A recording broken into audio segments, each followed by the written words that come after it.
자, 7월 하반기가 되자마자 7월 1일부터 곧바로 AFW라는 종목이 상장을 합니다. 어떤 회사냐면 1차 전지와 축전지를 제조하는 회사로 지금 공모 시장에서 상당히 뻥튀기가 되어 있습니다. 그게 뻥튀기인지 아닌지는 직접 상장을 해봐야 알겠지만 7월 1일 바로 1일에 상장을 하는데, 주식은 제가 계좌를 관리하는 방법에 영상에서 한번 이야기를 했었는데, 첫 달에 첫 시작부터 첫 단추를 잘 끼워야지 그 달이 잘 풀립니다. 처음 시작부터 1일부터 그리고 월요일부터 매매가 꼬이기 시작한다면 그게 충동 매매로 이어질 수 있고, 손실이 나면서 시작을 하기 때문에 심리적으로도 엄청나게 압박감과 위축감을 가지고 시작을 하기 때문에 이렇게 첫날에 상장하는 종목은 상당히 주의를 해야 됩니다. 보시면 최근에 상장했던 종목들을 살펴보겠습니다. 컴퍼니 K, 수젠텍, 유진스펙, 마이크로 디지털, 가스텔 바작, 앞타바이오, 신한제스펙, 신영스펙, KB스펙. 최근에 상장했던 종목들인데, 지금 상장하는 것은 바이오 종목이든 어떤 종목이든 간에 요즘에 시장에 핫한 5G 관련주가 아닌 이상은 다 거기서 거기라고 생각합니다. 거기서 거기이고, 업종이 무엇이 상장하든 간에 뻥튀기가 된다면 그 피해는 고스란히 개인이 안게 됩니다. 지금 종목들을 최근에 상장했던 종목들, 5월부터 상장했던 종목들을 간단하게 봤는데 전부 하락세죠. 전부 그냥 상장했을 때만 핫하고 상장했을 때만 다 털어먹고 그 다음에는 그냥 다 죽었습니다. 요즘에 돈이 몰릴 곳이 없어서 증시가 안 좋고, 중국에서도 이런 소문이 있더라고요. 중국 경제가 안 좋아가지고 중국 경제 위기가 오니까 비트코인으로 돈이 몰린다. 그래서 최근에 비트코인 관련주도 많이 오르고 비트코인도 1,500만 원까지 급등을 했다가 내려앉았죠. 우리나라 증시에서 큰 손들도 이렇게 신규주를 반짝 띄워 놓은 다음에 그냥 먹고 도망갔다고 생각을 하시면 됩니다. 장 초반에만 핫했지, 이 종목이 무엇을 하던 종목이든 뭘 하는 종목이든 실적이 어떻게 나든 그런 거 다 상관없습니다. 그냥 초반에 핫하다가 초반에 거래량 몰리면서 그냥 다 털어먹고 최대한 개인들을 꼬셔놓고 이렇게 떨어지는 겁니다. 바이오 종목들의 영향이 있어서 이렇게 되겠지만 바이오가 아니더라도 차트는 거의 비슷합니다. 보시면 컴퍼니 K부터 보겠습니다. 82% 뻥튀기, 25%. 이제 이때부터 신규주에 돈이 몰리기 시작하니까 정규 시장에 도저히 답이 없다 생각한 투자자들이 신규 상장에서 단타로 수익을 내자, 이렇게 너도 나도 모인 겁니다. 그래서 이 뒤로 상장하는 거는 주구장창 뻥튀기가 됩니다. 마이크로 디지털 78%. 이 기업이 무엇을 하는 회사이든 상관없습니다. 그냥 상장만 하면 무조건 뻥튀기가 됩니다. 가스텔 바작. 저는 이게 뻥튀기가 된 게 도저히 이해가 안 되더라고요. 경쟁률이 3대 1이고 이게 크리스 FNC라고 같은 업종의 종목이 있습니다. 도저히 시장에서 주목받지 못하는 그런 테마인데 어떻게 이게 41%가 뻥튀기 되었을까? 그만큼 신규주에 돈이 잠시 몰렸었고, 그 몰리는 동안 수익을 못 내서 물린 사람들은 어차피 전부 개인 투자자입니다. 해먹고 나갈 사람들은 다 해먹고 나갔습니다. 고점에 다 해먹고 나가고 이제 주가가 반토막 되니까 개인 투자자만 계속 물리면서 물타기 하고 이게 언제 오를지도 모릅니다. 어차피 근데 신규주의 특성상 이 신규주들이 거의 한 개의 테마를 이루고 있습니다. 스펙은 잘 모르겠고 이런 종목들 있죠. 이런 종목들은 한 개의 테마를 이루어서 주기적으로 신규 상장 관련주들이 주기적으로 올라올 때가 있습니다. 제 신규 상장 게시판을 보시면 신규 상장에 너도 나도 그냥 아무 이유 없이 신고가를 찍고 폭등할 때가 있었습니다.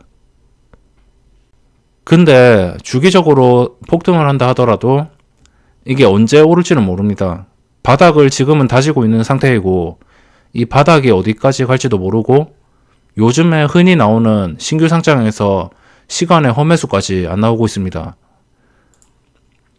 보시면 이 뒤로 앞타바이오 67%, 바이오 특례 상장하는 종목은 이제 앞으로 거의 수혜를 못 받을 것 같습니다. 이번에 HLB 사태로 인해서 이제 기술 특례 상장주들은 개인 투자자의 신뢰를 너무 잃어버렸기 때문에 앞으로 상장하는 종목들 중에서 뭐 크게 주목받을 만한 종목이 없습니다. 올해 상장하는 종목에서 뭐 기대되는 종목도 없고 그 뒤로 스펙도 93% 뻥튀기, 100% 뻥튀기, 2배 뻥튀기죠. 그냥 상장하는 것마다 뻥튀기 됩니다. 그리고 이번에 다뤄볼 AFW 이것도 공모가가 22,500원인데 현재가가 35,500원입니다. 공모가 대비 등락률 57%. 완전히 뻥튀기죠. 그래서 최근에 신규 상장주가 분위기가 좋았지만 그 분위기는 그냥 초반에 다 털어먹기 위한 분위기였고 장기적으로는 투자할 만한 가치를 못 느낍니다. 장기적으로 투자하다가는 처음에 핫할 때 들어갔다가 그냥 나 이거 장기전으로 갈래 이렇게 생각하시고 들어갔다가 잘못하면 반토막 납니다. 이거는 어떻게 될지 모릅니다. 앞으로 상장하는 종목도 이렇게 될 확률이 높다는 것이지 이것도 굳이 100%로 이렇게 된다는 건 아닙니다. 봐야 알겠지만 모든 것은 다 상장하는 날 다 까봐야 됩니다. AFW 1차 전지 및 축전지 제조업 경쟁률이 550대 1이 나왔습니다. 제가 최근 글에 신규 상장으로 인해서 재테크, 공모주 청약으로 재테크 하는 방법을 설명드렸습니다. 이 종목은 매수에 해당이 되겠죠. 왜냐하면 공모가가 22,500원인데 장외가가 이미 50%를 넘었기 때문에 이거는 무조건 청약을 넣어야 됩니다. 뭐 주식시장에 100%는 없다고 하지만 저라면은 이거는 무조건 청약을 넣었습니다. 나중에 저도 할 거 없으면은 뭐 부동산이나 이런 데 투자하는 것보다는 신규주로 공모주 청약을 넣어봐야 될 것 같습니다. 뭐 기관 경쟁률이 866대 1 나왔죠. 기관들이 장외거래 뻥튀기가 되어 있으니까 서로 청약을 넣었습니다. 그리고 개인들도 따라 넣고 그리고 이 종목이 주목받은 게 유통되는 물량의 전부가 그 유통되는 물량이 전부 이 청약 물량들입니다. 그 외 구조주 물량은 없고 이 청약하는 거의 400만 주 되는 물량이 전부 시장에서 유통이 되는데 이것 말고 유통되는 게 없습니다. 오로지 이것만 유통이 되기 때문에 지금 시장에서 주목을 받았고 장외거래에서도 이 경쟁률이랑 이런 것들을 보니까 가격이 떨어지지 않는 것 같습니다. 뭐 그 뒤로 상장한 종목들은 기관의 경쟁률이 없죠. 기관의 경쟁률이 없기 때문에 당연히 개인 경쟁률도 없습니다. 이거 청약 재테크 하는 사람들은 전부 기관 따라다니기 때문에 기관 경쟁률 없으면 얘들도 청약 안 넣습니다. 이거 사봤자 수익이 거의 안 나기 때문이죠. 거의 뭐 아니면 도이기 때문에 뭐 아니면 도중에서 이게 가스텔 바작이 대박이 났습니다. 이것도 기관이 안 넣어가지고 개인들도 안 넣었는데 이 3대1로 청약받은 사람들은 상장 당일날 그냥 41%를 먹은 거죠. 분위기에 휩쓸려가지고. 이런 게 대박이라고 하고 보통은 기관 경쟁률이 안 나오면 개인도 경쟁률이 붙지 않습니다. 그리고 아이스크림 에듀 이것도 기관 경쟁률이 낮은 편인데 이것도 경쟁률이 거의 안 붙을 겁니다. 아직 청약 경쟁률이 안 나왔는데 이것도 경쟁률이 거의 안 붙을 것이고 근데 우선적으로 봐야 되는 것이 기관의 경쟁률인데 기관의 경쟁률은 한 300대 1 이상이 나오면은 높다고 생각하시면 됩니다. 수백 대 1 정도만 되면 되고 기관의 경쟁률이 이렇게 약간 애매하다 이렇다 싶을 때는 이 빨간색 매물이라고 주주 여기 클릭하셔서 빨간색 매물 가면 여기 이 종목에 사고 파는 그런 가격들이 나오는데 이게 공모가가 16,000원인데 장외 거래에서는 21,000원에서 25,000원까지 호가가 형성이 되어 있습니다. 그렇기 때문에 이거는 기간 보고는 경쟁률이 안 나오는데 경쟁률이 좀 붙겠죠. 수백 대 1로 붙을 것 같습니다. 왜냐하면 장외 거래가 올라 있기 때문에. 아무튼 말이 길어졌는데 AFW를 한번 살펴보겠습니다. 뭐 경쟁률은 볼 필요도 없습니다. 그냥 이런 종목인 거 다 읽어보시고 이런 거는 제가 따로 읽어드리지 않겠습니다. 각자 읽으실 수 있으니까 따로 안 읽고 바로 보겠습니다. 유통 물량을 바로 보면 여기 보시면 유통 물량이 오직 공모주만 공모주 상백 80만 주 이 물량만 유통이 됩니다. 이게 지금 가격이 35,500원에 상장을 한다면 이 종목이 합쳐서 물량이 거의 1000만 주가 됩니다. 1000만 주짜리가 35,500원에 상장을 한다면 그냥 암산을 해봐도 대충 시가총액이 3,500억 이상이 나옵니다.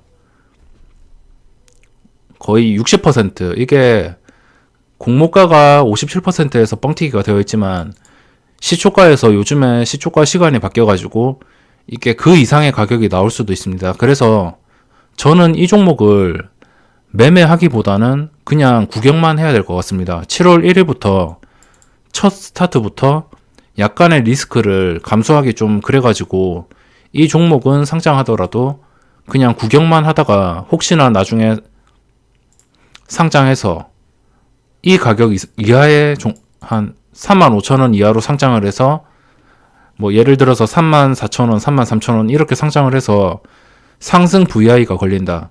상승 10%에서 VI가 걸린다. 이 VI가 걸리면은 상승 때 잠시 들어가서 그냥 단타로 VI가 걸릴 것 같을 때 한 7, 8%에 미리 들어가서 VI 걸리고 VI 풀린 다음에 반짝 1, 2%더 오를 때 그때 그냥 단타로 치고 그냥 단타로 수익을 내기 위해서 한번 지켜는 보겠습니다. 하지만 시초가에 무리해서 들어가지는 않을 것이고 이게 시작을 해서 하락을 한다 하더라도 하락에서 잡지 않겠습니다. 신규 상장 당연히 리스크가 큰 거 알고 계실 겁니다. 하반기의 첫 시작이자 7월의 첫 시작 그리고 한 주의 첫 시작입니다. 거의 처음 그런 느낌이 많이 드는데 월요일에 1일에 이런 날에 그냥 꼬여버리면은 7월 자체가 꼬여버릴 수 있기 때문에 웬만하면은 그냥 구경하는 방식으로 이게 뭐 상한가를 가든 말든 그냥 원칙상으로 그냥 구경만 해야 될 것 같습니다. 확실한 상승 때 그냥 단타로 빠르게 먹고 나오는 게 아닌 이상은 그냥 잡아가지고 계속 보유하는 것은 좀 위험하기 때문에 얼마나 뻥튀기가 되고 어떻게 움직이는지 뭐 월요일 날 매매할 종목도 없으니까 아직까지는 HLB와 저 종목을 그냥 구경하면서 시장이 어떻게 흘러가냐 이런 것들을 구경을 해야 될 것 같습니다. 그럼 신규 상장주 AFW 설명 여기서 마감하도록 하겠습니다.